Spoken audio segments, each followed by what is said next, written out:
Hello students, welcome to Magnet Brains Hindi medium. मैं लाली वर्मा आप सभी प्यारे प्यारे 10वीं कक्षा के विद्यार्थियों का स्वागत करती हूँ। साथ ही साथ ये आशा भी करती हूँ कि आप सभी स्वस्थ होंगे, खुश होंगे, प्रसन्नचित्त होकर अपने सभी कार्य कर रहे होंगे, साथ ही साथ अपनी परीक्षा की पूरी तरह से तैयारी कर रहे होंगे। बेटा, किसी भी तरह से डरना नहीं है, बहुत अच्छे हैं, आपने साल भर मेहनत की है ना, सब कुछ पढ़ा है। जैसे यदि हम बात करें तो आपने वीडियोस देखे होंगे, हर एक पार्ट को हमने 4 पार्ट में डिवाइड किया है। सबसे पहले व्याख्या है, उसके बाद एनसीईआरटी सॉल्यूशंस हैं, एमसीक्यूज हैं और वन शॉट रिवीजन अर्थात कंप्लीट चैप्टर रिवीजन। तो आशा करती हूँ कि आपने सारे चैप्टर्स को बहुत अच्छे से रिवाइज कर लिया होगा। इसी के साथ साथ मैं लेकर आई हूँ आपके लिए कक्षा 10वीं हिंदी कोर्स से magnet brain sample paper solution for board exam paper number 4, क्योंकि इससे पहले हम तीसरा मतलब पेपर नंबर 3 तक ऑलरेडी कर चुके हैं। तो ये है हमारा चौथा पेपर, जिसमें हम किस तरह के पेपर आते हैं परीक्षा में, किस तरह से आपको पेपर अटेम्प्ट करना चाहिए, क्वेश्चंस देखना चाहिए, क्वेश्चंस को अटेम्प्ट करना चाहिए, कैसे आपको उत्तर लिखना है, सामान्य निर्देश कितनी अहम भूमिका निभाते हैं, ये सब जानेंगे। तो बस आओ मेरे साथ और चलते हैं, हम शुरू करते हैं। साथ ही साथ मैं आपको बता दूं कि मैग्नेट ब्रेन्स की sample papers, NCERT solution, previous year questions की बुक्स भी हैं जो कि आपके लिए बहुत ही अधिक लाभकारी हैं। डिस्क्रिप्शन में इनके बारे में दिया गया है, तो आप जानिए और इनसे लाभ उठाइए। चलिए, तो अब हम चलते हैं प्रतिदर्श प्रश्न पत्र की तरफ, जो चौथा पेपर मैं आपके लिए लेकर आई हूं। समय 3 घंटे रहेगा, मार्क्स आपके 80 रहेंगे। प्रतिदर्श प्रश्न पत्र, प्रतिदर्श अर्थात होता है सैंपल पेपर, विषय हिंदी है और जो हमारा आ कोर्स है जिसका आपको कोड याद है 002, आपके कोर्स ए का कोड है 002। अब हम पढ़ते हैं कि जो फ्रंट पेज रहेगा वो किस तरह से आपकी परीक्षा में आ सकता है। इस प्रश्न पत्र में 2 खंड हैं, खंड का और खंड खा। खंड का में वस्तुपरक या बहुविकल्पी और खंड खा में वस्तुनिष्ठ या वर्णनात्मक प्रश्न दिए हैं। प्रश्न पत्र के दोनों खंडों में प्रश्नों की संख्या 17 है और सभी प्रश्न अनिवार्य है, मतलब टोटल जो प्रश्न रहेंगे वो 17 रहेंगे। यथासंभव सभी प्रश्नों के उत्तर क्रमानुसार आपको लिखने हैं, ठीक है। और इसके साथ साथ क्या है, खंड का में कुल 10 प्रश्न हैं जिनमें उप प्रश्नों की संख्या 49 है। खंड हम कर रहे हैं का की बात, जिसमें टोटल 10 प्रश्न हैं। उप प्रश्न मतलब समझते हो, सब क्वेश्चंस 49 है और उनमें से आपको दिए गए निर्देशों का पालन करते हुए 40 उप प्रश्नों के उत्तर देना है 49 में से 40 प्रश्नों के। मतलब कि आपको विकल्प में भी विकल्प मिल गए हैं। खंड खा में कुल 7 प्रश्न हैं, सभी प्रश्नों के उनके विकल्प भी दिए गए हैं। अब जो खंड खा है उसमें 7 प्रश्न हैं और आंतरिक विकल्प भी दिए गए हैं। आंतरिक विकल्पों को नजरअंदाज मत करना, जितने अच्छे से आप क्वेश्चन पढ़ोगे उतने अच्छे से आपको उत्तर समझ आएगा। निर्देशानुसार विकल्प का ध्यान रखते हुए सभी प्रश्नों के उत्तर दीजिए। किसी भी ऐसा नहीं है कि हमने खंड का तो कर दिया, अब यहां हमने खंड का कर रहे हैं एमसीक्यूज, वहीं पर खंड खा का भी लिख दिया, ऐसा मत करना बेटा। यथासंभव क्रमानुसार ही उत्तर लिखना है, तभी जाकर हमारा जो प्रश्न पत्र है वो क्लियरली होता है। और साथ ही साथ जो जिनके हाथों में हमारी कॉपियां जाती है ना, वो भी प्रसन्नचित्त होकर हमें बहुत अच्छे से अंक प्रदान करते हैं। चलो, तो चलते हैं खंड का के पहले प्रश्न की तरफ, जो है 5 नंबर का। निम्नलिखित गद्यांश पर आधारित बहुविकल्पीय प्रश्नों के सर्वाधिक उपयुक्त विकल्प चुनकर लिखिए दिया है। सिर्फ विकल्प चुनकर का अकेला मत लिख देना। मान लो यदि उत्तर है सही का, तो उस उत्तर को का अकेला मत लिखना, का के सामने जो भी शब्द या वाक्य लिखा है वो भी आपको लिखकर आना है। पढ़ते हैं, ध्यान दीजिएगा। हाँ, साथ ही साथ 15 मिनट का आपको रीडिंग टाइम दिया जाएगा। उन 15 मिनट्स में आपको बहुत ध्यानपूर्वक अपने प्रश्न पत्र को पढ़ना होगा, ठीक है, ताकि जब हम प्रश्न पत्र को ध्यान से पढ़ते हैं तो पढ़ते पढ़ते कभी बहुत सारे बच्चे ऐसा करने लगते हैं, मैंने देखा है कि पहला प्रश्न पढ़ा, उसका आंसर सोचने लगे, बहुत देर तक सोचते रहे, पीछे रफ कार्य भी करने लगे। ऐसा मत करना बेटा। वो 15 मिनट आपको इसलिए दिए जाते हैं ताकि आप पूरे प्रश्न पत्र को, पूरे क्वेश्चन पेपर को अच्छे से देख लो, समझ लो कि कितने प्रश्न हैं, कौन में कितना, मतलब नहीं माइंड में चलता रहेगा कि कौन सा प्रश्न कितने का होगा, ये सब आप अच्छे से कर सको। मनुष्य एक सामाजिक प्राणी है, कोई भी व्यक्ति अकेला नहीं रह सकता। क्योंकि अकेला रहना एक बहुत बड़ी साधना है। जो लोग समाज या परिवार में रहते हैं वे इसलिए रहते हैं क्योंकि उन्हें एक दूसरे की आवश्यकता होती है। अतः स्वयं को समाज के लिए उपयोगी बनाना पड़ता है। हम ये नहीं कह सकते कि हमें किसी की जरूरत नहीं है, हम अकेले ही सब कुछ कर लेंगे। नहीं, मनुष्य सामाजिक प्राणी है, सब साथ मिलकर ही आगे बढ़ सकते हैं। ईसा ने कहा है, जो तुम में सबसे बड़ा होगा वह तुम्हारा सेवक होगा। समाज की प्रवृत्ति ऐसी है कि यदि आप दूसरों के काम आएंगे तो समय पड़ने पर दूसरे भी आपका साथ देंगे। जैसी करनी वैसी भरनी। अतः लोक सेवा से मनुष्य की यश पाने की जो आकांक्षा है उसकी भी पूर्ति हो जाती है। लोक सेवा के अनेक रूप हैं, जैसे देश सेवा, साहित्य सेवा आदि। मानसिक रूप से, किसी की आर्थिक रूप से सेवा करने के कई रूप हैं। तो उससे हमें ध्यान में रखना होगा कि लोक सेवा मतलब दूसरों का हित करना या दूसरों की सहायता करना। कोई भी रचनात्मक कार्य, रचनात्मक मतलब क्रिएटिव जो वर्क होता है, जिससे सार्वजनिक हित हो, मतलब आपके द्वारा किया गया कोई ऐसा कार्य जिससे सबकी भलाई हो, ठीक है, वह परोपकार है। रोग, मृत्यु, शोक, बाढ़, भूकंप, संकट, दरिद्रता, महामारी, उपद्रव आदि में कदम कदम पर सहानुभूति दर्शाने के अवसर विद्यमान है। मतलब नहीं कि भाई हम कब दिखाएं अपनी सहानुभूति, कब करें हम परोपकार, कोई समझ में ही नहीं आता। तो ये वो स्थितियां दी हैं जहां पर हम अपनी हेल्प दे सकते हैं दूसरों को। कोई रोग हो, किसी की मृत्यु हुई हो, उसके परिवार वालों का दुख बांटना, शोक, बाढ़ जैसे प्राकृतिक आपदाएं जाती हैं, भूकंप, संकट, दरिद्रता, गरीबी, भुखमरी, महामारी, ऐसी ऐसी संकट जब घेर लेते हैं व्यक्ति को, जब उसको कुछ सूझता नहीं है, ऐसी स्थिति में यदि हम उसके कंधे पर हाथ भी रख देते हैं ना कि चिंता मत करो, मैं हूं ना, ये उसके लिए एक संजीवनी बूटी की तरह काम करता है ये शब्द। सहानुभूति और परोपकार का अर्थ केवल दधीची और गांधी जैसा बलिदान ही नहीं, बल्कि दयालुता के छोटे छोटे कार्य, जैसे मृदुता। मृदुता मतलब मधुर व्यवहार करना। मधुर व्यवहार करना भी दयालुता ही है।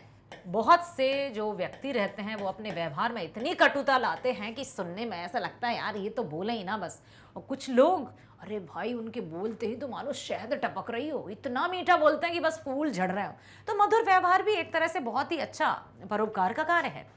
पड़ोसियों का सहायक बनने की चेष्टा, जब किसी को कोई ऐसी मुश्किल में हो तो अपने आप ही उसकी सहायता करना। दूसरों की भावनाओं को ठेस ना पहुंचाना भी अपने आप में एक दयालुता का काम है। दूसरों की दुर्बलताओं के प्रति उदार होना, किसी को निर्धन ना मानना। समझ में आया? कहते कि भाई बड़े आदमी वो हैं जिनके पास धन दौलत पैसा गाड़ी सब कुछ है। अरे बड़ा आदमी तो वो होता है जो सामने बैठे हुए किसी भी व्यक्ति को छोटा ना समझे। तो दूसरों को छोटा ना समझना या निर्धन ना समझना भी अपने आप में बड़ाई का कार्य है, परोपकार का कार्य है, हित का कार्य है, भलाई का कार्य है। समझ में आया? चलो अब देखते हैं इससे संबंधित प्रश्न क्या आए हैं। गद्यांश के आधार पर बताइए कि समाज के लिए उपयोगी किसे बनाना पड़ता है? स्वयं को, समाज को, समय को या सभी? समाज के लिए उपयोगी बनाना पड़ता है स्वयं को। हमें स्वयं को सिर्फ स्वयं के लिए ही उपयोगी नहीं बनाना है, सबके लिए। सर्वहित सबसे बड़ा हित। लोक सेवा से मनुष्य की कौन सी आकांक्षा की पूर्ति हो जाती है? जो लोक सेवा है उससे कौन सी आकांक्षा, कौन सी अभिलाषा पूरी हो जाती है? का है यश पाने की, खा काम करने की, गा परोपकार करने की, घा इनमें से कोई नहीं। तो लोक सेवा से मनुष्य की यश पाने की जो आकांक्षा होती है ना वो पूरी हो जाती है। यश, प्रसिद्धि, नाम, फेम। जब हम दिल से लोगों की सेवा करते हैं तो वो अपने आप में एक यश प्राप्ति है, प्रसिद्धि है।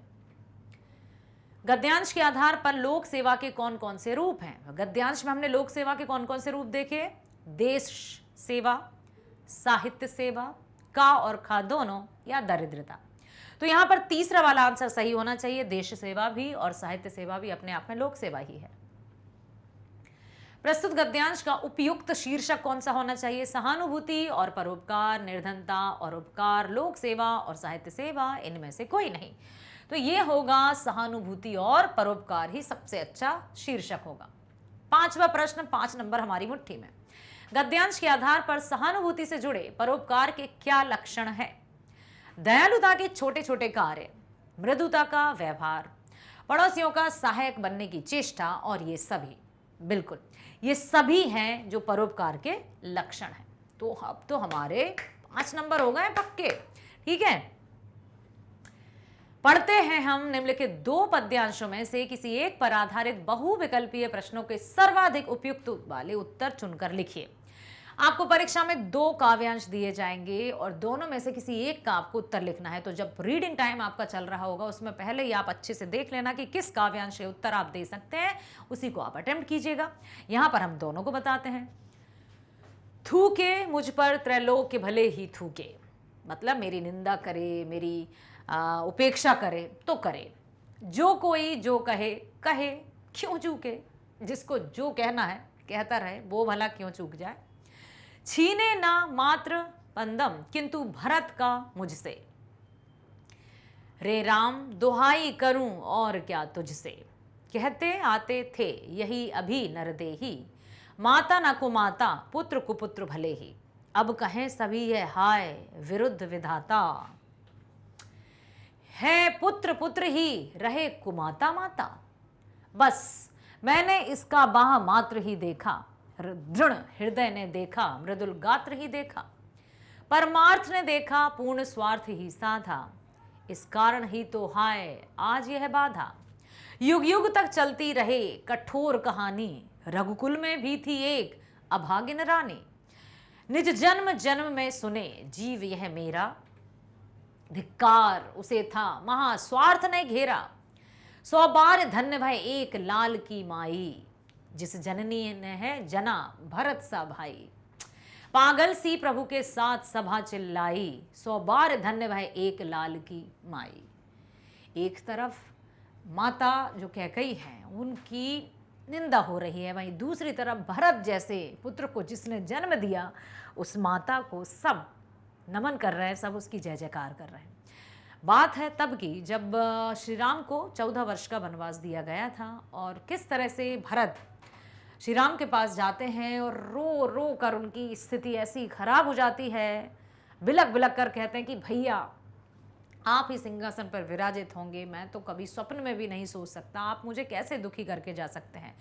तो वो भी आपने सुना होगा ना, पूत कपूत सुने हैं पर ना माता सुनी कुमाता, सब पे करुणा दर्शाने वाली, मन को हर्षाने वाली, दुखियों के दुख देने वारती। तो यहाँ पर यही है ना कि पुत्र तो कुपुत्र हो सकता है लेकिन माता कभी कुमाता नहीं होती। लेकिन समय की चाल किसने देखी, इसलिए माता कैकेयी ने भी 2 वचन मांग लिए और रघुकुल रीत सदा चली आई, प्राण जाए पर वचन न जाए। तो राजा दशरथ को मजबूरी में ये वचन देने पड़े।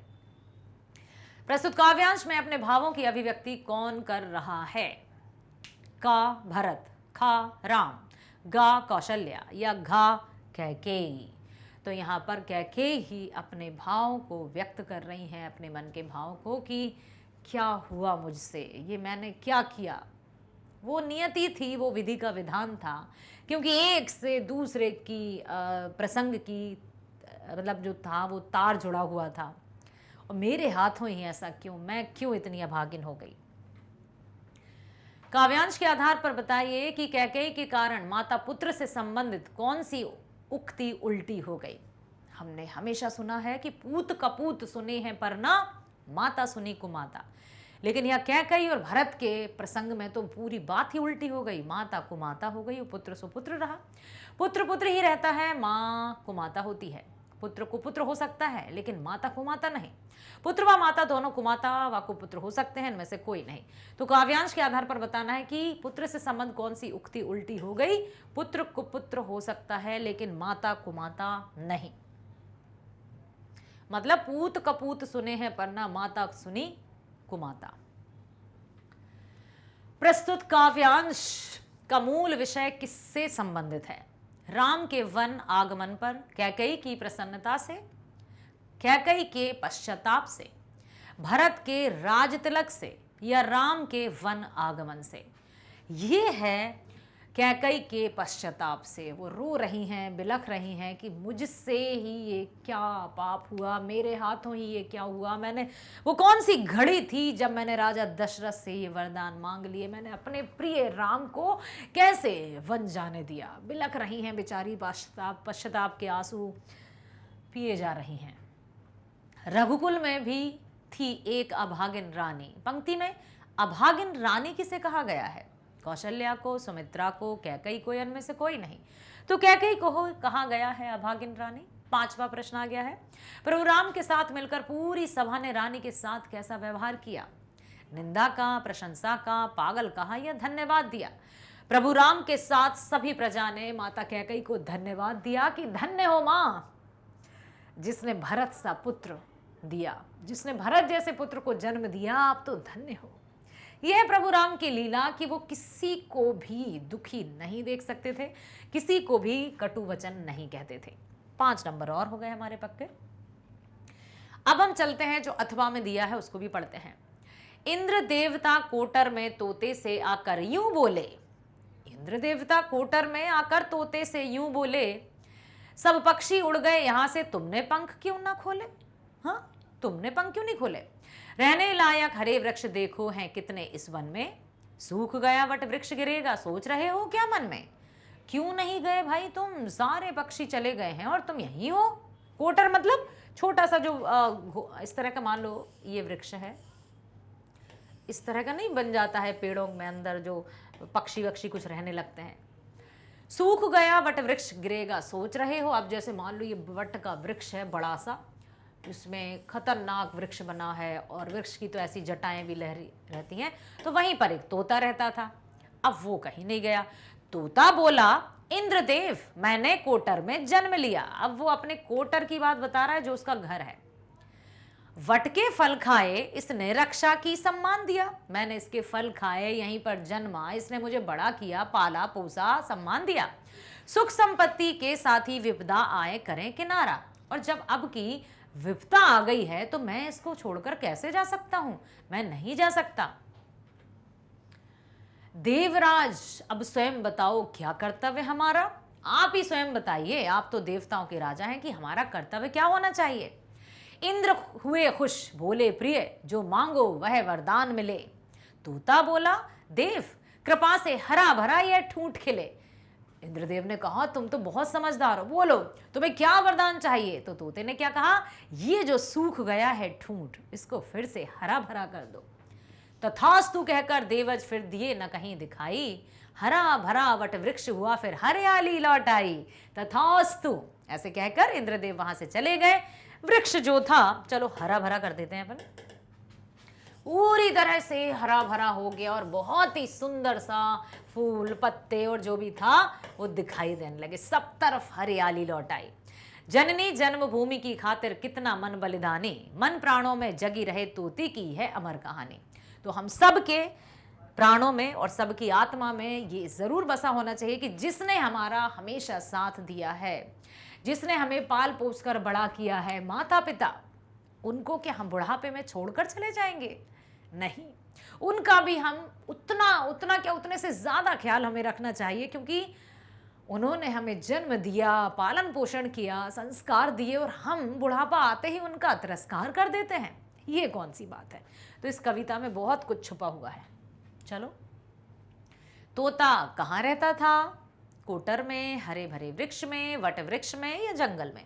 तो वो रहता था वट वृक्ष के कोटर में।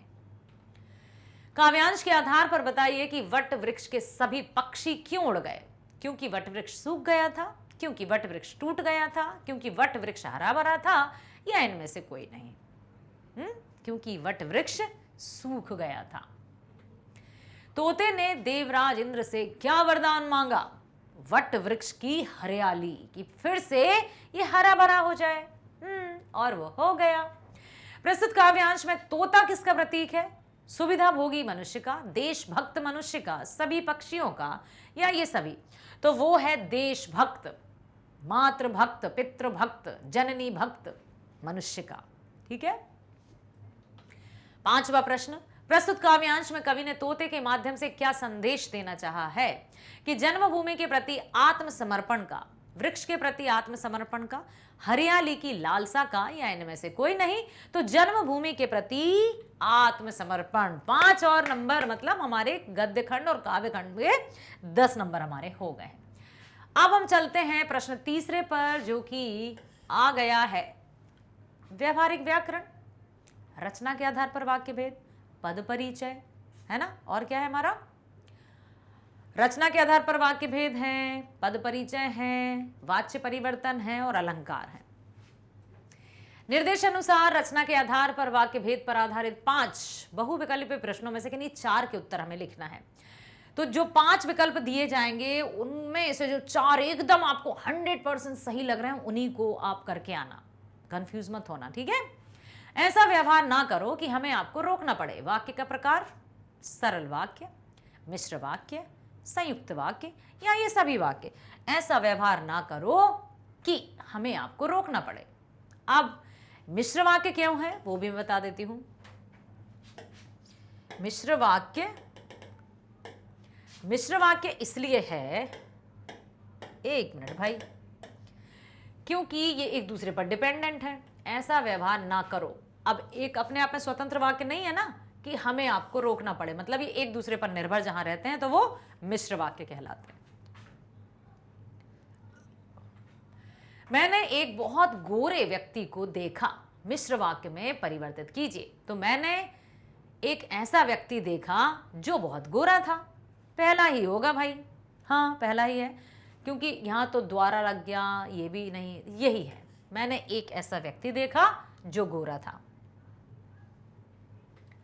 सुनकर सब हताश हो गए और झुंझलाने लगे। इसको सरल वाक्य में परिवर्तित करना है, क्यों?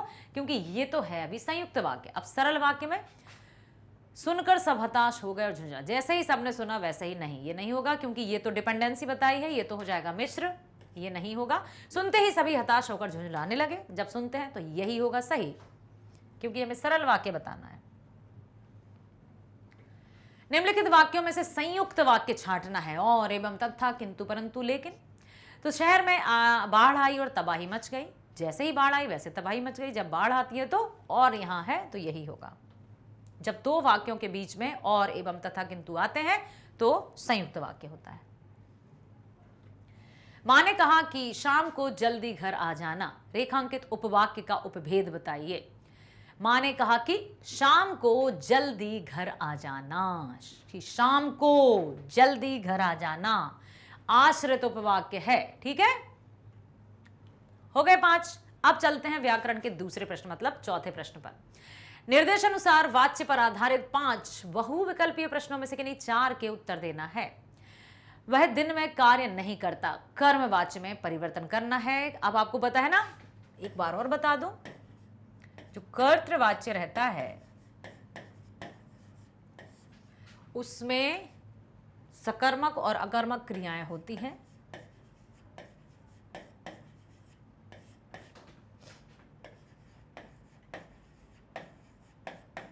अकर्मक और सकर्मक क्रिया होती है, कुछ भी हो सकती है, ठीक है। और से या द्वारा का प्रयोग नहीं होता। और बात करें यदि हम कर्म की, ये हम बात कर रहे हैं कर्तृ की, तो कर्म में कर्मवाच्य में सकर्मक क्रिया होती है।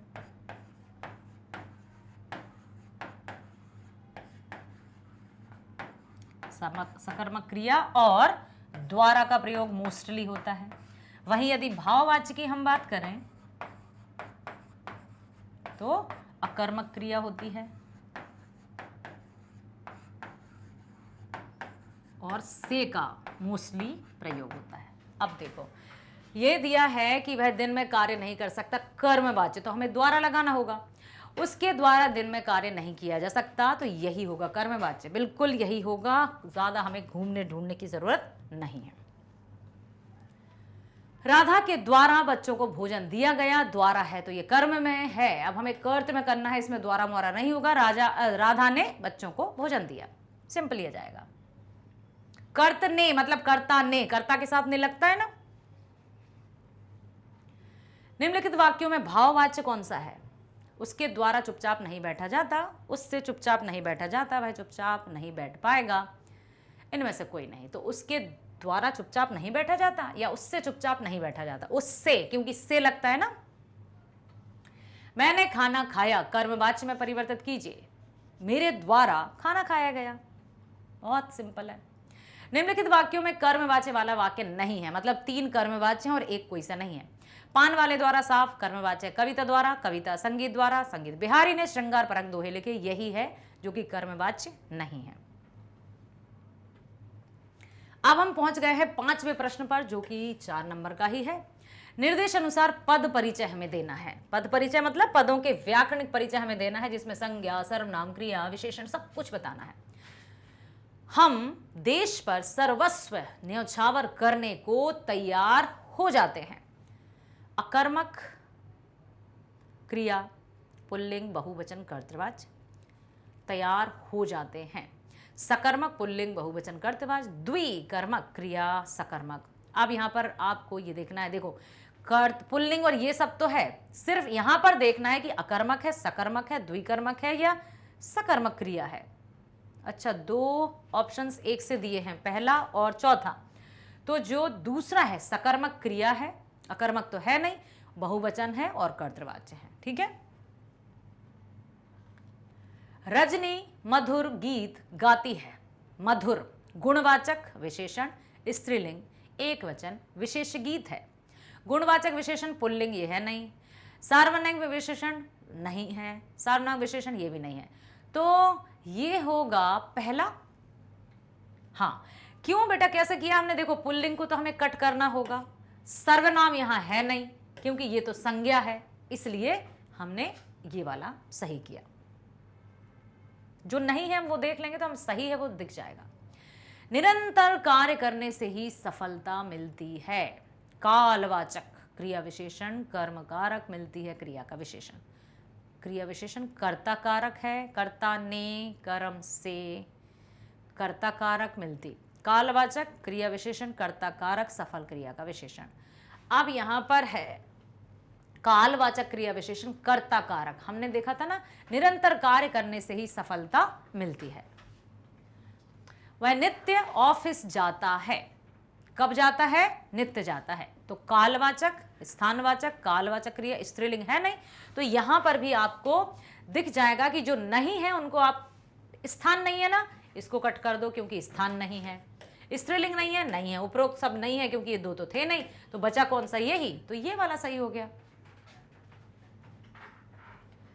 मोहन सिंह प्रतिदिन पढ़ता है। व्यक्तिवाचक संज्ञा है, पुल्लिंग है, एक वचन। व्यक्तिवाचक तो है। अब हम ये देखेंगे कि व्यक्तिवाचक जो है वो कहां कहां दिया है। देखो जातिवाचक दिया है तो ये तो है नहीं, यहां भी जातिवाचक है, ये भी नहीं है। व्यक्तिवाचक 2 जगह दिया है, तो देखते हैं कर्ता है या कर्म है। तो यहां पर व्यक्तिवाचक संज्ञा पुल्लिंग एक वचन कर्ता कारक, तो यहां पर सही जवाब है पहला। समझ में आया बेटा? इसी तरह से हम करते हैं। अब हम चलते हैं प्रश्न 6वें पर। निर्देश अनुसार अलंकार पर आधारित 5 बहुविकल्पीय प्रश्नों में से हमें 4 करना है। तो हाय फूल सी कोमल बच्ची हुई राख की ढेरी। मैंने आपको बताया है, अलंकार का अलग से आपने वीडियो देखा होगा कि जहां पर सा, सी, के जैसा, के समान आता है, उपमा अलंकार होगा। जहां पर उपमान की उपमेय से तुलना की जाती है वहां उपमा अलंकार। तो सी है तो बिना सोचे समझे सा, सी, के जैसा, के समान, सदृश, यदि कुछ ऐसे वाचक शब्द आ रहे हैं तो बिल्कुल आप समझ लेना कि ये उपमा अलंकार है, और उसको ना केवल सिर्फ ग अकेला लिखकर आना, बल्कि उसके आगे जो लिखा होगा वो भी आपको आंसर शीट में लिखकर आना है। समझ में आया? चलो चलते हैं आगे। आंसर है उपमा अलंकार। चलते हैं दूसरे प्रश्न की तरफ। बरसद बारित बूंद गही चाहत चढ़न आकाश में कौन सा अलंकार है? तुरंत आंसर आया मुझे लगता है आपकी तरफ से। Yes, very good. इसमें है अनुप्रास अलंकार। जिन काव्यों में वर्ण की आवृत्ति हो, मतलब एक ही वर्ण यदि बार बार आ रहा हो, तो वहां अनुप्रास अलंकार होगा। बहुत बढ़िया, वेरी गुड। कहे कवि बेनी, बेनी व्याल की चुराई लीनी। कहें कवि बेनी बेनी, दो शब्द आए हैं और जहां दो शब्द आते हैं और दोनों का अर्थ भिन्न होता है वहां कौन सा अलंकार होता है? यमक अलंकार। तो सही उत्तर होगा यमक अलंकार। Very good. अब हम चलते हैं चौथे प्रश्न पर। हर्ष आया ताल लाया पानी परात भर के, मेघ आए बड़े बंठन के सवर के। कक्षा 9वीं में ये कविता पढ़ी थी ना आपने? हाँ, तो रूपक यमक मानवीकरण या अनुप्रास, तो ये होगा मानवीकरण, जहां पर मानवीय क्रियाओं का चित्रण वर्णन मानव के अतिरिक्त प्रकृति पर किया जाए। अब ताल को कैसा बताया? हर्ष आया, खुश होता हुआ। जब कोई मेहमान हमारे घर आते हैं तो खासतौर से दामाद जी, जमाई साहब जब आते हैं तो बहुत खुशी होती है। तो बस वही जैसे तालाब खुश होकर परात में पानी भर के लाया और उनके चरण धोने के लिए आ गया, तो मानवीकरण हो गया। सिर फट गया उसका वहीं मानो अरुण रंग का घड़ा, जहां मानो मनहु जानो जनहु ज्यों त्यों वाचक शब्द आते हैं वहां, बोलो जल्दी, उत्प्रेक्षा अलंकार। Very good. तो जहां मानो है तो उत्प्रेक्षा अलंकार है। हो गई बात, बहुत बढ़िया। अब हम पहुंच गए हैं 7वें प्रश्न पर। निम्नलिखित पठित गद्यांश पर आधारित बहुविकल्पी प्रश्नों के सर्वाधिक उपयुक्त विकल्प चुनकर लिखिए। अब हमारी पाठ्य पुस्तक में से आ गया है। 2 साल तक हालदार साहब अपने काम के सिलसिले में उस कस्बे से गुजरते रहे और नेताजी की मूर्ति पर बदलते हुए चश्मों को देखते रहे। कौन से पाठ का है? नेताजी का चश्मा। लिखा किसने है? स्वयं प्रकाश जी ने। स्वयं प्रकाश जी का जन्म 1947 में। यस। कभी गोल चश्मा, कभी चौकोर चश्मा, कभी लाल, कभी काला, कभी धूप का चश्मा, कभी बड़े बड़े कांचों वाला गोगो चश्मा, पर कोई ना कोई चश्मा होता जरूर। उस धूल भरी यात्रा में हालदार साहब को हालदार साहब को कौतुक और प्रफुल्लता के कुछ क्षण देने के लिए वो चश्मे जो थे, हालदार साहब को उन चश्मों को देखकर बड़ा सुख प्राप्त होता, बड़ा अच्छा लगता कि चलिए किसी ने तो नेताजी की मूर्ति पर चश्मा लगाया। एक बार ऐसा हुआ कि मूर्ति के चेहरे पर कोई भी चश्मा नहीं था। अब क्या हुआ? उस दिन पान की दुकान भी बंद थी, चौराहे की अधिकांश दुकानें बंद थीं। अगली बार भी मूर्ति की आंखों पर चश्मा नहीं।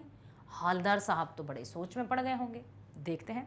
गद्यांश के आधार पर बताइए कि कस्बे से गुजरते हुए हालदार साहब किसकी मूर्ति को देखते थे? नेताजी की? नेताजी सुभाष चंद्र बोस की मूर्ति को देखकर हालदार साहब के मन में कैसे भाव उठे? कौतुक और प्रफुल्लता के। गद्यांश के आधार पर बताइए कि नेताजी की मूर्ति पर कैसे चश्मे लगे रहते थे? कभी गोल, कभी चौकोर, कभी लाल, ये सभी। Very good. हालदार साहब के मन में कौतुक और प्रफुल्लता के भाव क्यों उठते थे बदलते चश्मों को देखकर? बिल्कुल, कि अरे यार ये चश्मे बदल कैसे जाते हैं, मूर्ति पत्थर की, चश्मा रियल, ये कैसे? प्रस्तुत गद्यांश किस पाठ से लिया गया है? इसके लेखक का नाम अभी मैंने बताया, नेताजी का चश्मा, स्वयं प्रकाश। जन्म हुआ 1947। ठीक है।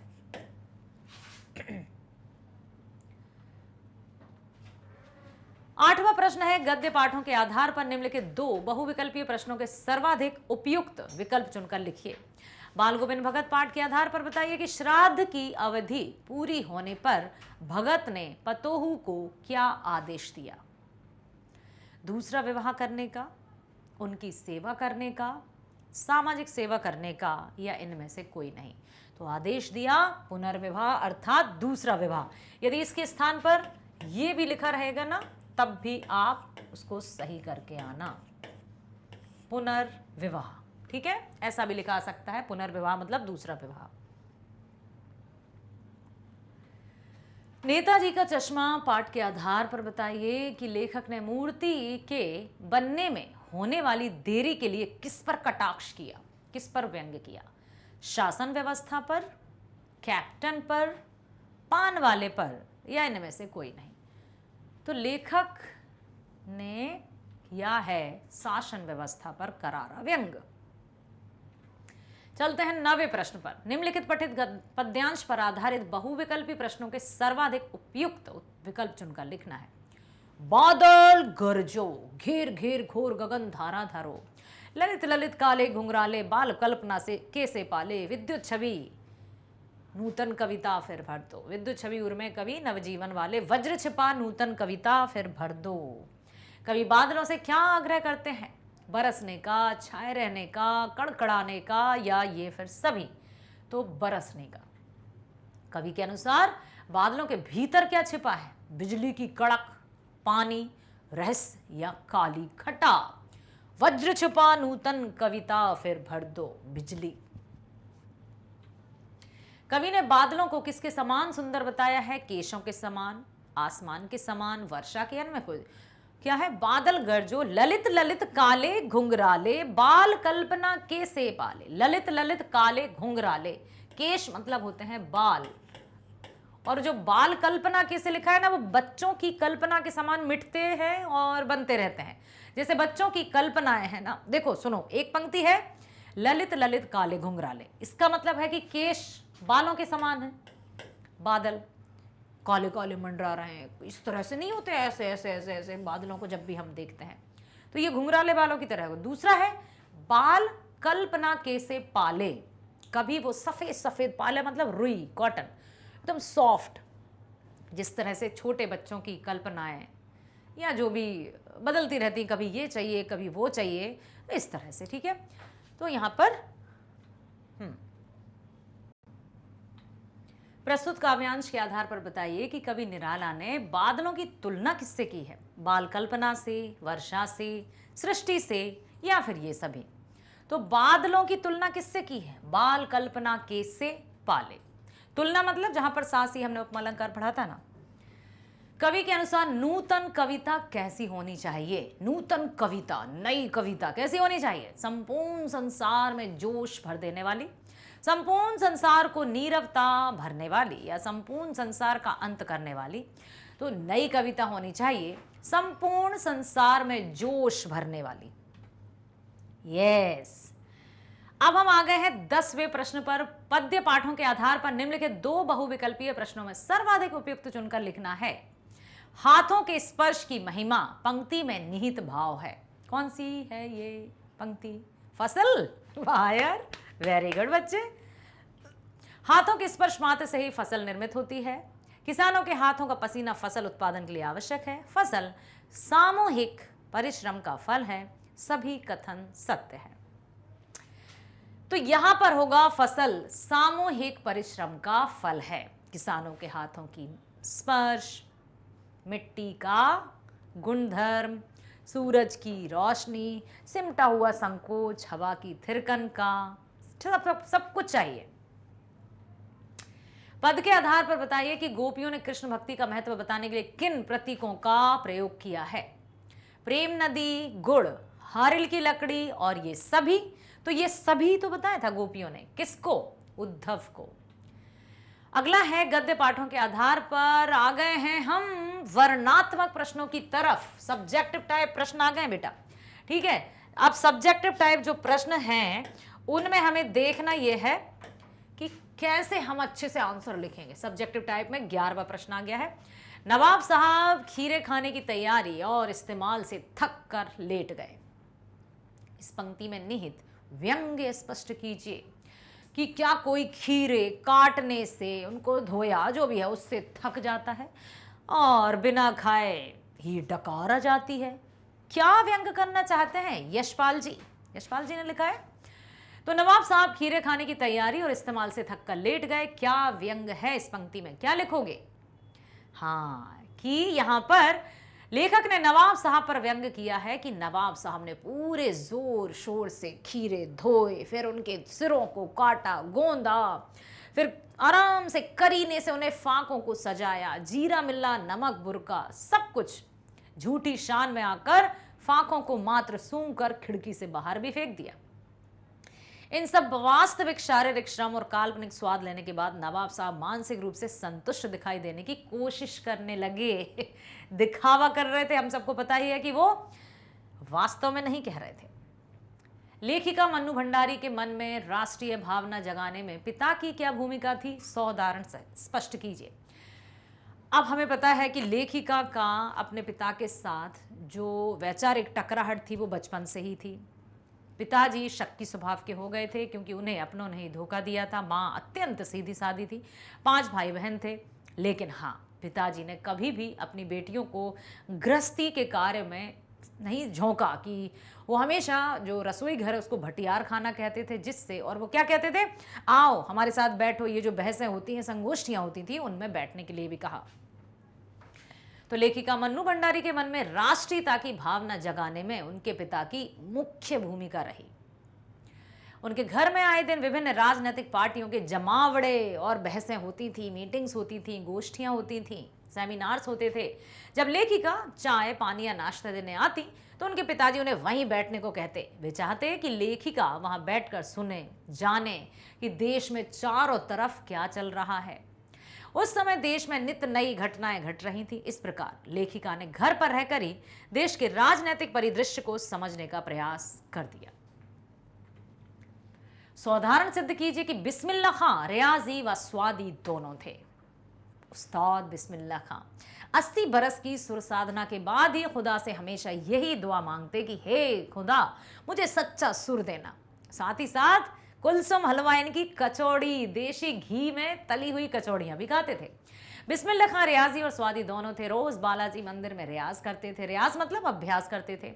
उसी का नतीजा था कि वे आगे चलकर विश्वविख्यात शहनाई वादक बने। भारत के सर्वोच्च सम्मान भी उन्होंने प्राप्त किया, भारत रत्न।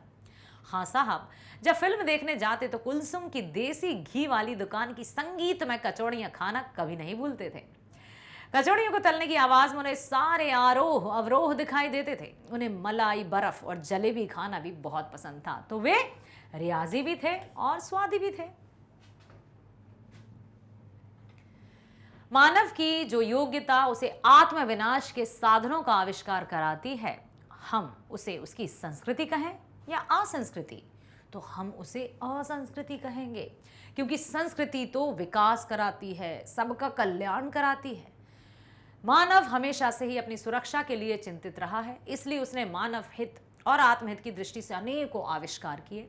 यह आविष्कार जब मानव कल्याण की भावना से जुड़ जाता है तो हम उसे संस्कृति कहते हैं। लेकिन यही आविष्कार यदि मानव की मतलब अकल्याण या अहित सोचता है तो वह असंस्कृति। जब मानव के आविष्कार करने की योग्यता, भावना, प्रेरणा और प्रवृत्ति का उपयोग विनाश करने के लिए किया जाता है, तब वह असंस्कृति बन जाती है। ऐसी भावनाओं को हम संस्कृति तो कदापि नहीं कह सकते। भदंत आनंद कौशल्यायन जी द्वारा रचित संस्कृति पाठ है। आशा करती हूं कि बहुत अच्छे से आपको संस्कृति और सभ्यता समझ में आया ना बेटा। संस्कृति मतलब आविष्कार करना, सभ्यता मतलब जो आविष्कार हुआ है, जो हित के लिए हुआ है, वही संस्कृति है, ठीक है। और उसका पालन करना, उसे आगे बढ़ाना सभ्यता है। वहीं पर यदि आविष्कार हुआ और वो किसी बुरे इरादे से हुआ है, किसी का विनाश के लिए हुआ है, अहित के लिए हुआ है, अकल्याण के लिए हुआ है, तो वो संस्कृति नहीं, असंस्कृति है। 12वां प्रश्न, पद्य पाठों के आधार पर निम्नलिखित 4 प्रश्नों में से 3 के उत्तर देना है। परशुराम के वक्तव्य में असमानता और विरोधाभास किस प्रकार प्रकट होता है? परशुराम ने लक्ष्मण पर क्रोध दिखाते हुए कहा कि वह उसका वध इसलिए नहीं कर रहे हैं क्योंकि वह एक बालक है। उसका वध करने से उनकी वीरता कलंकित होगी। बालक बोधि बधो नहीं तो ही केवल मुनि जड़ जाने ही मोही। परशुराम संवाद समझ में आया कि उन्होंने कहा कि बालक मैं तेरा वध इसलिए नहीं कर रहा हूं क्योंकि तू अभी बालक है, मंद बुद्धि है, तुझे नहीं पता कि मैं कौन हूं। मैं तेरा बालक वध करूंगा ना तो मेरा ही जो यश है वो कलंकित होगा। मैं तो वो हूं जिसने सहस्त्रबाहु का भी वध किया। इसके विपरीत जब वह कहते हैं कि उनके फरसे की कठोर आवाज से गर्भ के बच्चों का भी नाश हो जाता है, तब वह अपनी ही बात का विरोध करते हुए दिखाई देते हैं। एक तरफ कह रहे हैं कि तू बालक है लक्ष्मण से, इसलिए तेरा वध नहीं कर रहा हूं। दूसरा, गर्वन के अर्भक दलन परश मोर अति घोर। मेरे फरसे की आवाज सुनकर तो गर्भ में पल रहा शिशु भी मृत्यु को प्राप्त हो जाता है। ये क्या स्वयं की बात, विरोध हुआ। अतः परशुराम का वक्तव्य असमानता और विरोधाभास प्रकट करता है। बहुत अच्छे से आप लिख कर आना। मुरझा कर गिर रही पत्तियां किसका प्रतीक हैं? हाँ, मधुप गुनगुना कर कह जाता कौन कहानी है अपनी, मुरझा कर गिर रही पत्तियां देखो कितनी आज घनी। जयशंकर प्रसाद जी द्वारा रचित आत्मकथ्य की ये पंक्तियां हैं। मुरझाकर गिरने वाली पत्तियां मानव जीवन में आए सुख दुख का प्रतीक हैं। कवि के जीवन में आए दुख वृक्ष की पत्तियों के समान गिर गिर कर एक कर क्रमशः याद आ रहे हैं। इससे कवि के जीवन में नश्वरता का बोध हो रहा है और हम ये कभी ना भूलें कि हमारा जो जीवन है वो नश्वर है, अमरता लेकर नहीं आए हैं। जन्म है तो मृत्यु है, इसलिए इस जन्म, ये जो मनुष्य तन हमें मिला है, मनुष्य का जीवन हमें मिला है, इसमें सदकर्म करें, सदव्यवहार करें और हमेशा अच्छे से रहें। उत्साह कविता में कवि निराला के व्यक्तित्व की कौन सी विशेषता प्रकट आती है? उन्होंने प्रकृति प्रेमी, अब मैं आपको फिर से बता देती हूं, पंत, प्रसाद, वर्मा और निराला, ये चार हैं आधार स्तंभ किसके? छायावाद के। छायावाद के आधार स्तंभ माने जाते हैं ये। छायावाद क्या है? प्रकृति के साथ तालमेल करके स्तंभ, अपने मन के भावों की रचना करना ही छायावाद कहलाती है। तो सुमित्रा नंदन पंत, जयशंकर प्रसाद, महादेवी वर्मा और सूर्यकांत त्रिपाठी निराला जी ने प्रकृति के, मतलब जब भी उनकी हम रचनाएं पढ़ते हैं, प्रकृति के साथ जो भी तालमेल है और अपने मन की भावनाओं को साथ मिलाकर रचनाएं की जाती है। तो उत्साह कविता में कवि निराला जी ने बादलों का अत्यंत मनोहारी चित्रण किया है जो उनके प्रकृति प्रेमी व्यक्तित्व को उद्घाटित करता है। इसके अतिरिक्त उनके द्वारा बादलों के माध्यम से सामाजिक कुरीतियों का भी विरोध हुआ है और उनके जो विद्रोही व्यक्तित्व का भी पता चला है, क्रांतिकारी का भी पता चला है। कवि अपने आप को अन्य क्यों बता रहा है? ऐसा कहने के पीछे कवि किस प्रकार का भाव छिपा है? अब बताओ, मैं इतर मैं अन्य। आपको पता होना चाहिए कि प्रश्न किस कविता से है या किस चैप्टर से लिया गया है। दंतुरित मुस्कान, किसका है? इस अतिथि से तुम्हारा क्या रहा संपर्क, उंगलियां मां की कराती नहीं है मधुपर्क। तो कवि अपनी घुमक्कड़ प्रवृत्ति के कारण अधिकांश समय अपने घर से दूर रहता है, जिस कारण वह अपने बालक से ही अपरिचित है। कवि एक अतिथि की तरह बहुत दिनों बाद लौटा है। इसी स्थिति के कारण वह स्वयं को अन्य बता रहा है, जो उसके अंतर्मन की पीड़ा, व्यथा और विवशता को प्रदर्शित कर रहा है। पूरक पाठ्य पुस्तिका कृतिका से संबंधित प्रश्न है। पहला है, बच्चों द्वारा बारात कैसे निकाली जाती थी? भोलानाथ, शिव पूजन सहाय, तारकेश्वर नाथ याद हैं? उनके द्वारा सजाई गई बारात तथा शादी के कार्यक्रम का वर्णन करते हुए माता का अंचल पाठ के आधार पर बताइए कि बाबूजी उनके इस कार्यक्रम में किस तरह सम्मिलित होते थे। छोटेों के प्रति बाबूजी के प्रेम का उदाहरण क्या समझ में आया? जब बच्चे गुड्डा गुड़ियों का खेल रचाते थे, बारात जाती थी, तो बाबूजी भी कहते कैसी रही शादी भोलानाथ? तो भोलानाथ और उनके साथ ही खेल वेल बिठाकर सब लोग वहां से भाग जाते थे, बड़े मस्ती से झूमते हुए। क्या करते थे बच्चे? कनस्तर का तंबूरा बजाते, शहनाई बजाकर टूटी चूहेदानी की पालकी बनाकर बारात निकालते थे। स्वयं समधी बन जाते, बकरे पर चढ़कर चबूतरे के एक कोने से दूसरे कोने तक जाते, आंगन तक जाकर बारात फिर लौट कर आती। लौटते समय खटोली पर लाल कपड़ा डालकर उसमें दुल्हन को चढ़ा लिया जाता था। लौट आने पर बाबूजी भी इस कार्यक्रम में शामिल होते। जैसे ही लाल कपड़ा उठाकर दुल्हन का मुख निहारते तो सभी बच्चे हंसकर भाग जाते। बाबूजी का इस प्रकार छोटों के प्रति प्रेम असीम वात्सल्य को दर्शाता है। भोले भाले स्नेही व्यक्ति थे, तभी वह बच्चों के नाटक में शामिल होते तो कभी प्रसन्न होकर बच्चों के खेल भी देखा करते थे। यात्राएं विभिन्न संस्कृतियों से परिचित हैं। साना साना हाथ जोड़ी के पाठ आधार पर बताइए कौन है लेखिका? मधु कांकरिया जी। जब सिक्किम राज्य की राजधानी पहुंचे तो विभिन्न पर्वतीय उन्होंने यात्रा की। केवल वहां के प्राकृतिक सौंदर्य से ही परिचित नहीं होती, बल्कि वहां की भाषा, रीति रिवाज, परंपराएं, जीवन जीने का तरीका, मेहनत कश लोगों को देखकर, छोटे छोटे बच्चों की मेहनत देखकर लेखिका मानो मतलब उनका रोम रोम खिल गया, चकित होती हैं। अपनी यात्रा के दौरान लेखिका को यूमथांग में एक स्थान पर कतार में लगी हुई बौद्ध पताकाएं नजर आईं। कहीं श्वेत मतलब सफेद पताकाएं लगी हैं जिन पर मंत्र लिखे हैं, कहीं पर रंगीन पताकाएं। तरह तरह से उन्होंने जाना। तो जो उनका गाइड था जितेन नार्गे, उससे पूछा उन्होंने कि ये श्वेत पताकाएं क्यों हैं?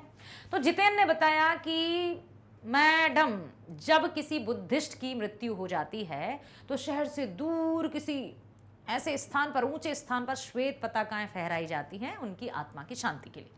आगे चले तो रंगीन पताकाएं, रंगीन झंडे दिखाई दिए। अब लेखिका ने पूछा तो जितेन ने बताया कि ये जो रंगीन पताकाएं हैं वो नए कार्य के शुभारंभ के लिए लगाई जाती हैं। ठीक है, तो वहां पर पहुंचकर तरह तरह के बारे में जानकारी। इसी प्रकार एक अन्य स्थान पर लेखिका को वहां के लोगों की मान्यता का पता चला। खेदुम नामक देवी देवताओं के निवास का पता चला और उस स्थान पर गंदगी फैलाने वाले की मृत्यु हो जाती है, यह भी पता चलो। तो इतना साफ सुथरा। अतः कहा जा सकता है कि यात्राएं विभिन्न संस्कृतियों से परिचित होने का एक अच्छा माध्यम भी है। अगला है हिरोशिमा पर लिखी कविता हृदय की अनुभूति प्रस्फुटित होती हुई भावों और जीवन तोड़ती है। कवि ने हिरोशिमा के भयंकर रूप को देखा था। पता है ये किसकी है? अज्ञे जी की।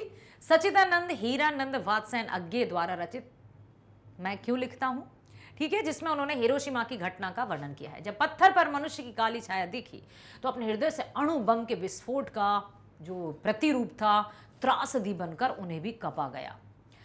वहां दबाव मात्र इतना हो सकता है कि जापान से लौटने पर लेखक ने अभी तक कुछ नहीं लिखा हुआ, इससे प्रभावित हुआ होगा, कविता उन्होंने लिख दी। 14वें प्रश्न पर आ गए हैं हम। निम्नलिखित 3 विषय में से किसी एक विषय पर 120 शब्दों में सार गर्भित अनुच्छेद लिखना है।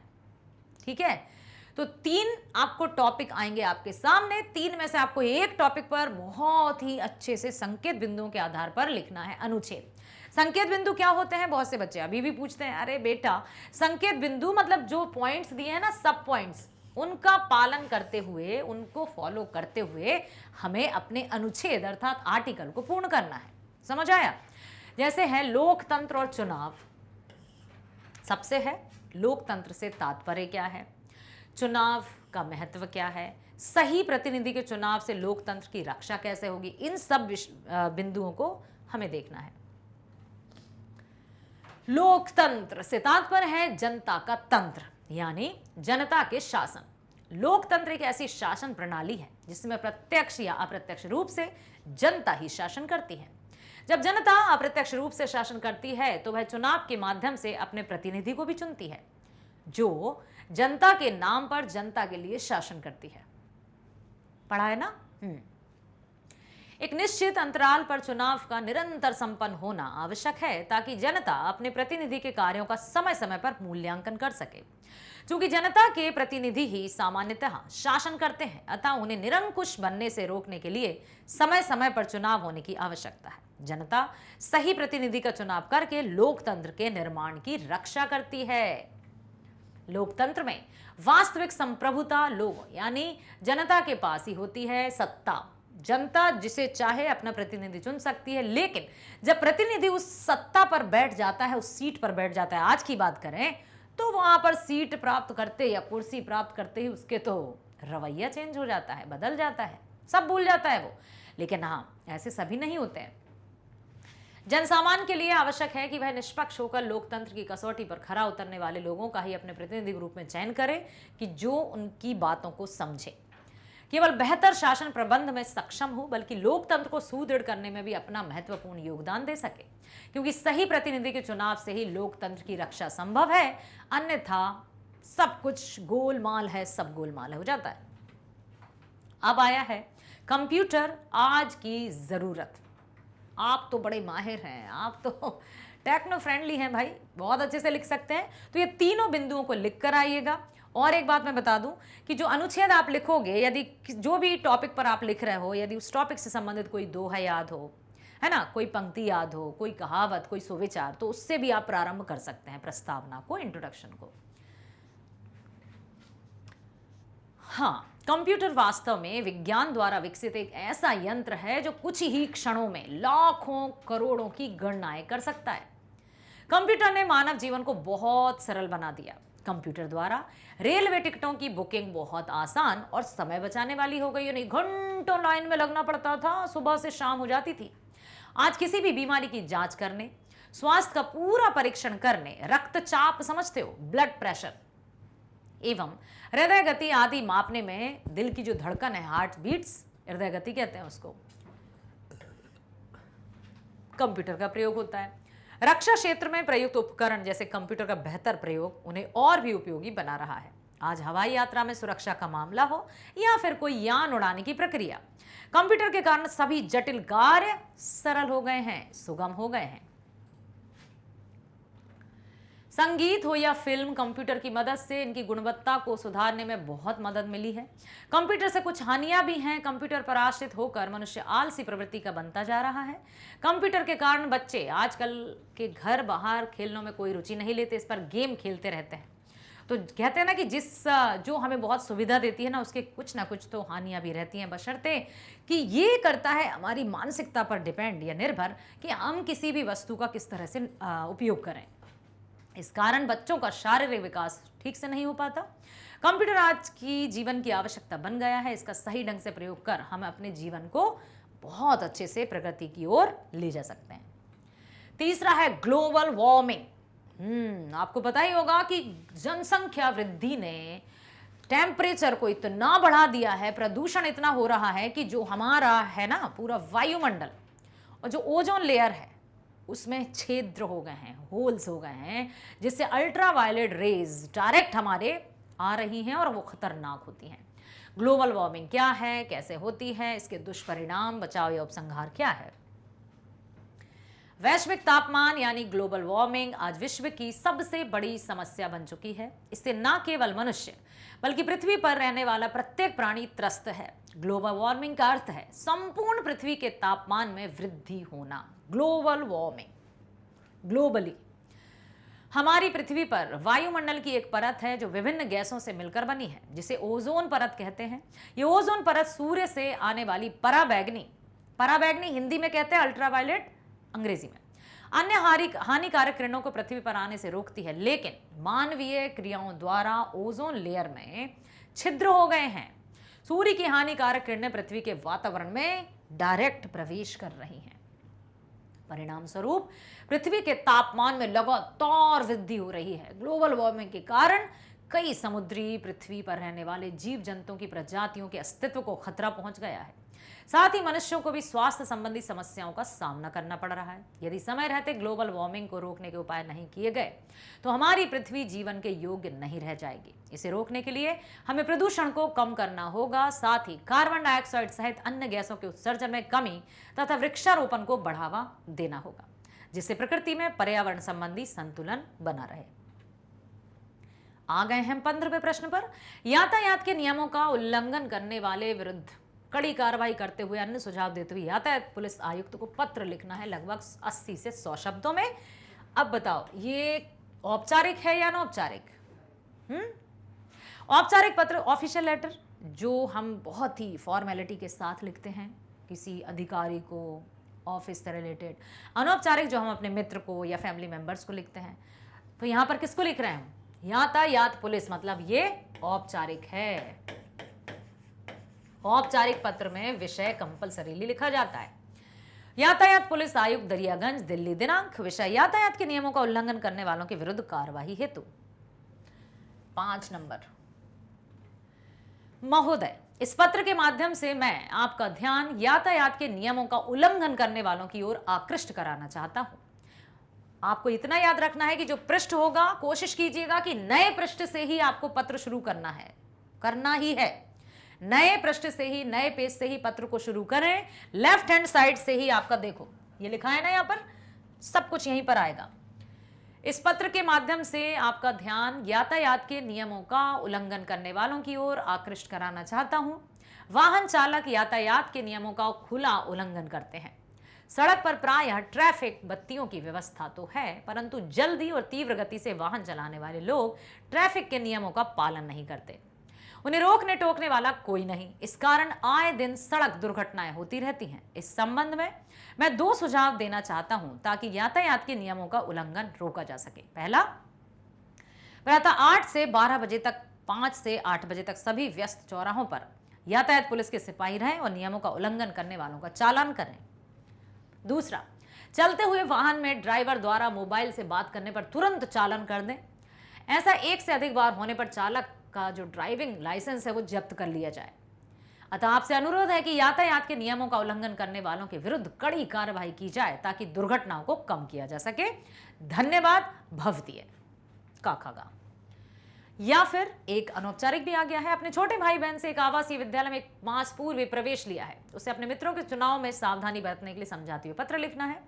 दरियागंज, लखनऊ, दिनांक, अब छोटे भाई या बहन को तो प्रिय अनुज, स्नेह, आशा करता हूं तुम सकुशल होगे। छात्रावास में प्रवेश के लिए तुम्हें 1 महीना हो गया है। अब तुम्हारी दिनचर्या भी नियमित चल रही होगी, परंतु साथ ही तुम्हें एक मित्र की आवश्यकता महसूस हो रही होगी। मैं तुम्हारा बड़ा भाई होने के नाते तुम्हें बताना चाहता हूं कि जीवन में मित्र का बहुत महत्व होता है। मित्र के बिना जीवन अधूरा और निस्सार प्रतीत होता है। एक सच्चा मित्र हमारे जीवन को खुशियों से भर देता है। विपत्ति के समय मित्र हमें सहारा देकर हमारा मनोबल बढ़ाता है। वह हमें कुसंग के ज्वर से बचाता है, मतलब बुरी संगति से बचाता है।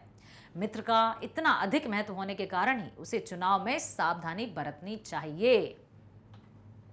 इसलिए मित्र ऐसा होना चाहिए जो हमारा जीवन भर साथ दे, जिसके पास ना होने पर हम उसकी कमी महसूस करें, जो विपत्तियों से निकालने में सहायता करे। जीवन में सफलता प्राप्ति के लिए हमें मित्र का चुनाव करना है। मैं समझता हूं कि मेरी बातों का ध्यान तुमने अच्छे से चुना होगा और सब कुशल है। माताजी पिताजी की ओर से आशीर्वाद, तुम्हारा बड़ा भाई। चलते हैं 16वें प्रश्न पर। राजीव गांधी फाउंडेशन उच्च शिक्षा हेतु स्कॉलरशिप प्रदान करता है, अतः उसे भेजने के लिए अपना बायोडाटा, स्ववृत्त लेखन इस तरह से आप लिखेंगे। ठीक है, यहीं से शुरू होगा। आप एप्लीकेशन मत लिखना, जैसे पत्र लिखते हैं वैसा मत लिखना, यहीं से शुरू होगा। नाम अजय, पिता का नाम श्री अक्षय, माता का नाम श्रीमती नीरा, जन्म तिथि 4/12/1990, वर्तमान पता 65 विकास नगर पानीपत, स्थानीय पता सेम जैसे हम लिखते हैं, सेम एज अबव, तो वहां पर हम लिखते हैं वही। Telephone number, mobile number, email. फिर हम लिखेंगे अपनी शैक्षणिक योग्यताएं। तो हमें कॉलम काउंट करने होंगे क्योंकि ये कॉलम्स बनाकर ही आपको लिखना है। सबसे पहला जो सीरियल नंबर वाला रहता है वो कॉलम सबसे छोटा, उसके बाद 1 2 3 4 5। ठीक है, तो आप टोटल कॉलम्स देखो बेटा, 6 कॉलम्स हैं। 1 2 3 4 5 6। सबसे पहला सीरियल का है और लास्ट वाला प्रतिशत का है, परसेंटेज का है। फिर उसके बाद परीक्षा है, बोर्ड है, विषय है, श्रेणी है। ठीक है, तो टोटल कॉलम्स 6 है। पहला है परीक्षा का, तो पहला 10वीं, बोर्ड कौन सा था, सीबीएसई, विषय क्या थे, हिंदी, अंग्रेजी, साइंस, संस्कृत, श्रेणी क्या थी, प्रथम, प्रतिशत 88%। दूसरा 12वीं सीबीएसई, हिंदी, अंग्रेजी, प्रथम 91%। स्नातक मतलब ग्रेजुएशन, पंजाब विश्वविद्यालय, हिंदी, अंग्रेजी, संस्कृत, प्रथम 93%। इस तरह से अन्य संबंधित योग्यताएं जैसे हम नहीं लिखते अलग से, अदर क्वालिटीज, तो पहला है कंप्यूटर का अच्छा ज्ञान, दूसरा अंग्रेजी व्याकरण का अच्छा ज्ञान। अजय, हस्ताक्षर, तिथि लिख दी, स्थान पानीपत, बस। अथवा अपने क्षेत्र में एक पार्क विकसित करने के लिए एक ईमेल पत्र नगर निगम अधिकारियों को लिखना है। तो जैसे हम पत्र लिखते हैं ना, बस उसको हमें बॉक्स में लिखना है, ईमेल को। तो इस तरह से हम बॉक्स बनाएंगे। ध्यान रखना बेटा, बिना बॉक्स के मत लिखना। प्रेषक लिख दिया @gmail.com, प्रेषित या प्रेषकर्ता 2mca. विषय क्षेत्र में पार्क विकसित करने हेतु निगम उद्यान अधिकारी महोदय, मैं वाराणसी जिले के हैप्पी होम कॉलोनी का निवासी हूं। हमारी कॉलोनी के आसपास नगर निगम का कोई उद्यान या पार्क नहीं है। बॉक्स चल रहा है, बॉक्स में ही लिखना है। पार्क ना होने के कारण क्षेत्र के नागरिक स्वास्थ्य जीवन नहीं जी पा रहे हैं, क्योंकि पार्क की वजह से ही वायु शुद्ध मिलती है और सुबह टहलने के लिए स्थान। पार्क ना होने के कारण बच्चे नहीं खेल पाते। स्वस्थ जीवन के लिए पेड़ पौधे और पार्कों का बहुत महत्व है। इसलिए हम सभी प्रबुद्ध नागरिक आपसे अनुरोध करते हैं कि इस क्षेत्र में हरा भरा एक पार्क विकसित करने की कृपा करें। पार्क के लिए खाली पड़ी सरकारी जमीन का उपयोग किया जा सकता है। पार्क विकसित कराने की उचित कार्यवाही शुरू करने की कृपा करें, इसके लिए आपकी अति कृपा होगी। धन्यवाद, भवदीय आबासा। क्योंकि कोई नाम नहीं दिया है इसलिए आबासा।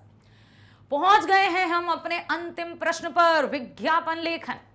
आप सिक्योरिटी सर्विसेज कंपनी चलाते हैं, आपको सिविल सुपरवाइजर गार्ड की आवश्यकता है। इसके लिए 25 से 50 शब्दों में विज्ञापन तैयार कीजिए। यहां पर मेरी बात ध्यान से सुनो। विज्ञापन को आपको बॉक्स के अंदर बनाना है और ये गलती मत करना कि ये जो आपकी आंसर शीट रहेगी ना, बहुत से बच्चे इतना सा बॉक्स बनाकर इतना सा लिखते हो यार, कंजूसी नहीं करना है बेटा। ये जो आंसर शीट रहेगी ना आपकी, कुछ इस तरह से आपको इतना बड़ा आंसर शीट के कुछ बराबर सा आप बॉक्स बनाओ। फिर लिख दो कि जो विषय दिया है आवश्यकता है, बड़ा सा एकदम बोल्ड लेटर्स जिनको हम कहते हैं। सिक्योरिटी सर्विस कंपनी को आवश्यकता है सिविल सुपरवाइजर गार्ड की। कुछ इस तरह से लिखो, कुछ क्लाउड्स वगैरह हम बनाकर लिखते हैं, स्टार्स बनाकर हम लिखते हैं। 10वीं पास हो, ईमानदारी और परिश्रमी हो, 7 से 8 हज़ार रुपये मासिक वेतन दिया जाएगा, 6 महीने का अनुभव हो, आवास भोजन की व्यवस्था और संपर्क। इस तरह से यदि किसी पुस्तकालय का, कोचिंग सेंटर का, तो चित्र बनाओ, बढ़िया बेहतरीन। सेल का तो सेल सेल सेल, ऐसा मौका दोबारा नहीं मिलेगा, जल्दी आइए, जल्दी पाइए। पहले 10 ग्राहकों के लिए 50% की छूट। तो बेटा विज्ञापन, विज्ञापन मतलब जिससे ऑडियंस या दर्शक है वो पब्लिक हमारी तरफ खिंच कर आए, वही है विज्ञापन। भाषा आकर्षक होनी चाहिए, दिखने में सुंदर होना चाहिए, तब आपको पूरे 4 नंबर अवश्य मिल जाएंगे। ठीक है। एक और है, स्वतंत्रता दिवस के अवसर पर देशवासियों के लिए शुभकामना संदेश। या तो आपको विज्ञापन या संदेश, तो अब संदेश हम पढ़ते हैं। स्वतंत्रता दिवस के अवसर पर देशवासियों के लिए शुभकामना संदेश, इसको भी आपको बॉक्स में लिखना है, विज्ञापन बॉक्स में, संदेश बॉक्स में, ईमेल बॉक्स में। याद रखो, स्वतंत्रता दिवस की शुभकामना हेतु 15 अगस्त 2000 लिख सकते हो आप, 20-22 जो भी, समय 6 बजे। समय इस साइड भी लिख सकते हो आप, तो कोई डर नहीं होगी। और आप चाहो तो समय हो तो छोटा सा आप तिरंगा बना सकते हो, यदि समय हुआ तो। समय होने पर आप तिरंगा भी बना सकते हैं, सुंदर सा। ठीक है। सारे जहां से अच्छा हिंदुस्तान हमारा। सभी देशवासियों को स्वतंत्रता दिवस की हार्दिक शुभकामनाएं। देश को स्वतंत्र कराने के लिए अनेक वीरों ने अपने प्राणों का बलिदान दिया। हम उन वीरों के बलिदान के महत्व को समझते हुए देश की आज़ादी को बनाए रखने का संकल्प लेना चाहिए। आइए इस स्वतंत्रता दिवस के मौके पर हम खुद को अपराध, भ्रष्टाचार, भय और जातिवाद से मुक्त कराने का संकल्प लें। जय हिंद, जय भारत। अंकित तिवारी। भारत माता की जय। इस तरह से आप लिख सकते हैं संदेश। तो क्या करना है, संदेश बॉक्स में आएगा, विज्ञापन बॉक्स में आएगा, ईमेल बहुत अच्छे से बॉक्स के साथ साथ, लाइंस के साथ साथ आएगा। ये आपको ध्यान रखना है। आशा करती हूं संपूर्ण जो पेपर है उसमें बहुत अच्छे से आपने देख लिया है, समझ लिया है, सुन लिया है और मस्तिष्क में बसा लिया है। अपनी परीक्षा में भी इसी तरह से आप लिख कर आएंगे। हमारी शुभकामनाएं आपके साथ हैं। All the best.